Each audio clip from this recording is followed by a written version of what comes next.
Legenda situs Kosala, tempat bertemunya Raden Kian Santang dan Prabu Siliwangi.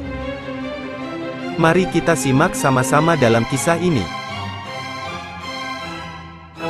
Legenda situs Kosala, erat kaitannya dengan kisah Raden Kian Santang dan Prabu Siliwangi. Raden Kian Santang menurut berbagai versi, banyak memiliki julukan nama seperti, Pangeran Walang Sungsang, atau Sunan Rohmat, atau Sunan Godok, atau Ki Samadullah, atau Abdullah Iman, atau Pangeran Cakrabuana, atau Hurang Sasakan, atau Sri Mangana, atau Gagak Lumayung, atau Maulana Ifdil Hanafi, atau Haji Tan Eng Hoat. Situs Kosala terletak di Kampung Bojong Sarung, Desa Lebak Gedong, Kecamatan Cipanas, Kabupaten Lebak, Banten.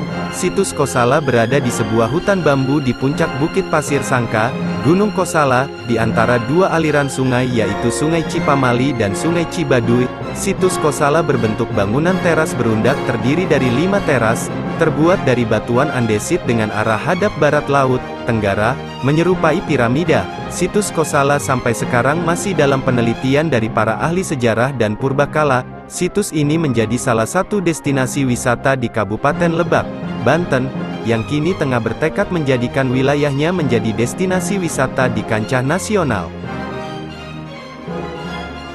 Mengungkap tabir Raden Kian Santang, sejarahnya pun tak luput dari berbagai versi.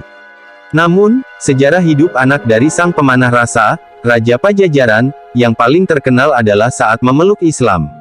Kisah tersebut erat kaitannya dengan legenda asal-muasal, Gelemeng Hideng, yang ada di situs Kosala. Gelemeng Hideng merupakan saksi sejarah dan simbol perjalanan Raden Kian Santang, ketika mengejar ayahnya Prabu Siliwangi untuk diajak memeluk Islam. Waktu itu keyakinan ayahnya masih memeluk agama Hindu, Sangyang.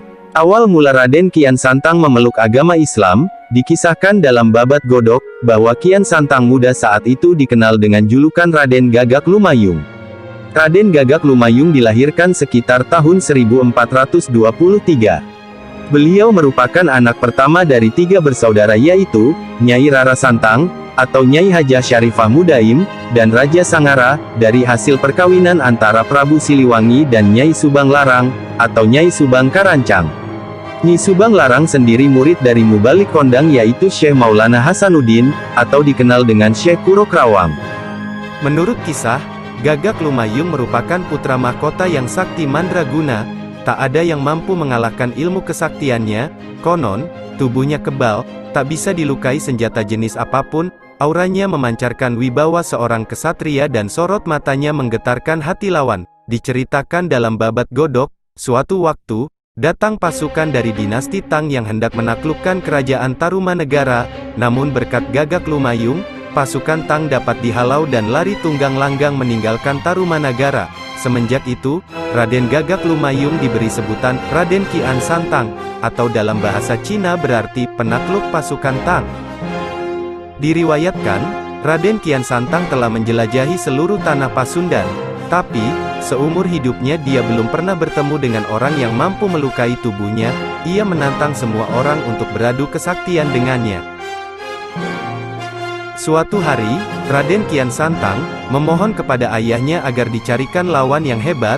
Ia ingin sekali melihat darahnya sendiri. "Wahai ayahanda, tolong carikanlah olehmu lawan yang hebat untukku. Aku ingin melihat sendiri, darahku mengucur mengalir dari tubuhku." Mendengar hal ini, Prabu Siliwangi segera memanggil seorang ahli nujum untuk memenuhi keinginan anaknya.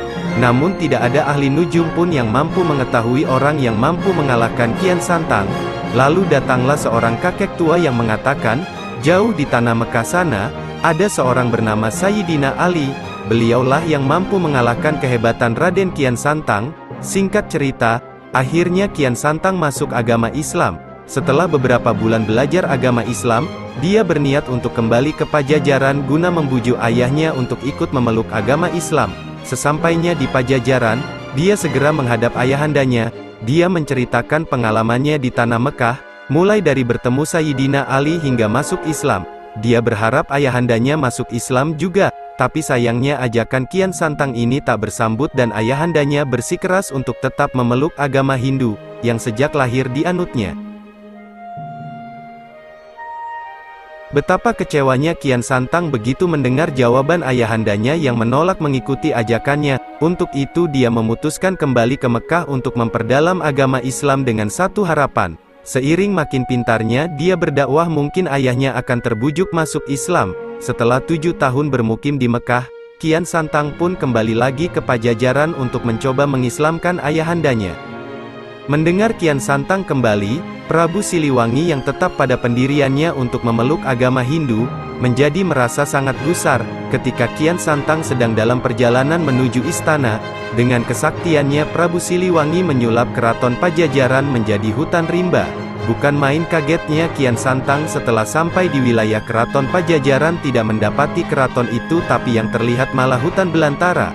Padahal dia yakin dan tidak mungkin keliru, di sanalah keraton Pajajaran berdiri.